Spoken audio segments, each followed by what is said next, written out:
आज हम देखेंगे क्लास 7th की वर्कशीट नंबर 19 और विषय है हिंदी, विषय है गणित, ठीक है। ठोस आकारों का चित्रण करेंगे। आज हम अपनी पुस्तक को किसी मेज या टेबल पर रखिए और इसके चारों तरफ क्या करें, एक रेखा खींचिए। क्या आप इस रेखा के में घिरी बंद आकृति को उठा सकते हैं? मतलब कि जो रेखा बना दी आपने, फिर आप बुक तो उठा सकते हो।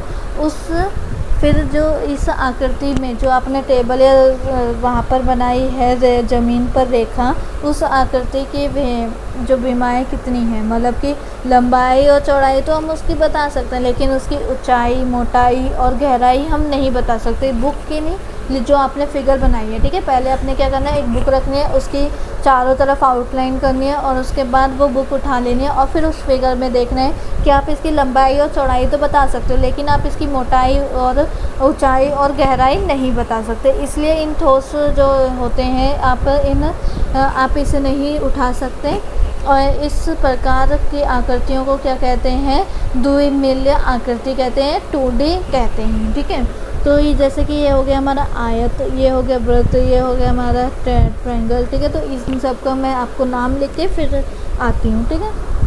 तो आप यहाँ पर देख सकते हो, पहला है आयत, दूसरा है हमारा वृत्त और तीसरा है हमारा त्रिभुज और चौथा है हमारा चतुर्भुज और फिफ्थ है हमारा वर्ग, ठीक है। तो ये आपकी ये सारी आकृति हो गई।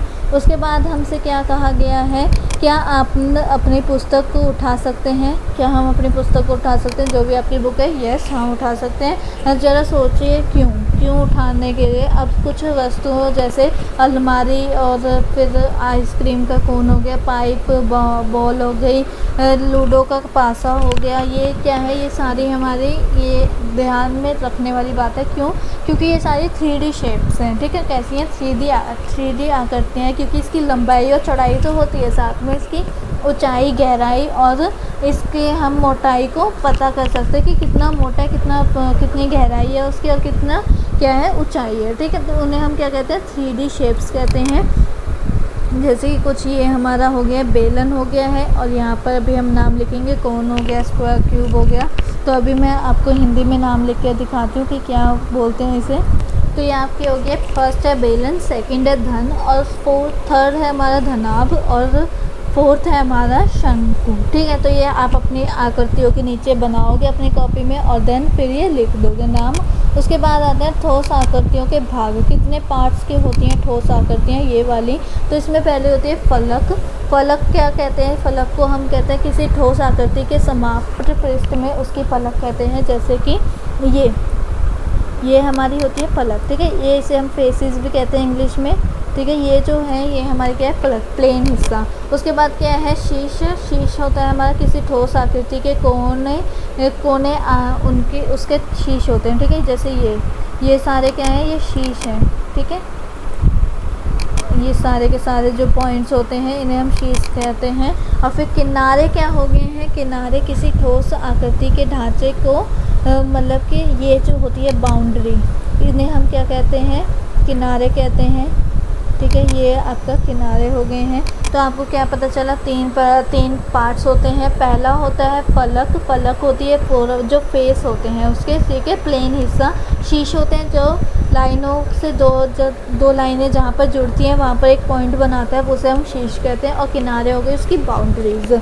जाल एक क्या वह आकृति है जो किसी ठोस आकृति को खोलने पर प्राप्त होती है, ठीक है। तो क्या है, नेट जिसे हम कहते हैं, वो एक ऐसी आकृति है जिसे हम मतलब कि ऐसी आकृति है जो किसी ठोस आकृति को खोलने पर प्राप्त होती है हमें। अब उसके बाद नेक्स्ट देखो, आप यहाँ पर आपने आसपास की ठोस आकृतियों को या ऊपर दी गई ठोस आकृतियों को, चित्रों को देखकर निम्न सारणी को पूरा करें, ठीक है। जैसे कि उसकी फलक कितनी हुई, उसके किनारे कितने हुए, उसके शीश कितने हुए, ये सारे हमें बताने हैं इधर। तो बताते हैं एक एक करके। पहला है धनाभ। धनाभ में कितने होते हैं, धनाभ में कितने फेसेस होते हैं या फिर फलक होते हैं, 6, ठीक है। और फिर उसके बाद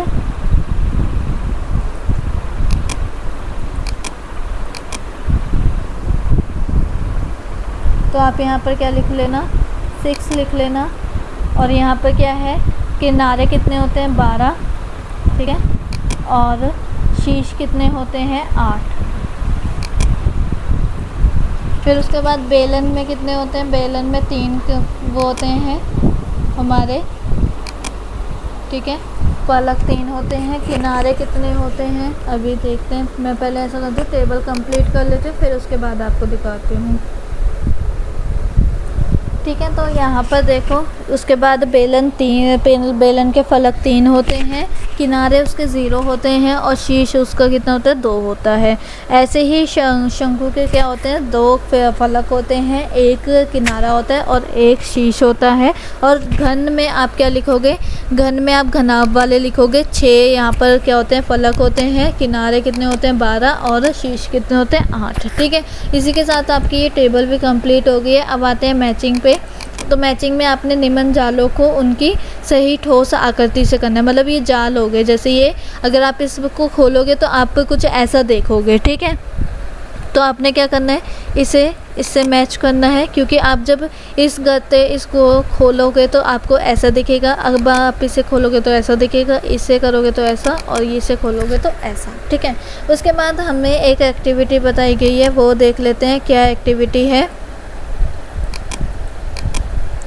ज़रा सोचिए, अब जब आप किसी गत्ते के डिब्बे जैसे फ्रूटी या फिर दवाई का डब्बा जो होता है, गत्ता का डब्बा को खींचते हैं, ठीक है, तो आपकी कैसी आकृति मिलती है। और जब हम इस गत्ते के डिब्बे को सपाट करके सपाट कर देते हैं तो हमें इसका जाल प्राप्त होता है, ठीक है। तो हमें बताना कैसे हमें आकृति दिखती है। तो हमें आकृति दिखती है घनाभ। तो हम यहाँ पर क्या लिखेंगे, घनाभ लिखेंगे, ठीक है। घनाभ जैसी आकृति हमें दिखती है। और मतलब दिखेगा कैसे, देखो जैसे आपको ये दिख रहा है ना, ऐसे ही वो दिखेगा। जब हम उसे खींच देंगे, सारा तोड़ फोड़ के एकदम प्लेन कर देंगे, तो वो हमें कुछ ऐसा दिखेगा। तो आप ऐसे ही फिगर बना देना और ये लिख देना, ठीक है।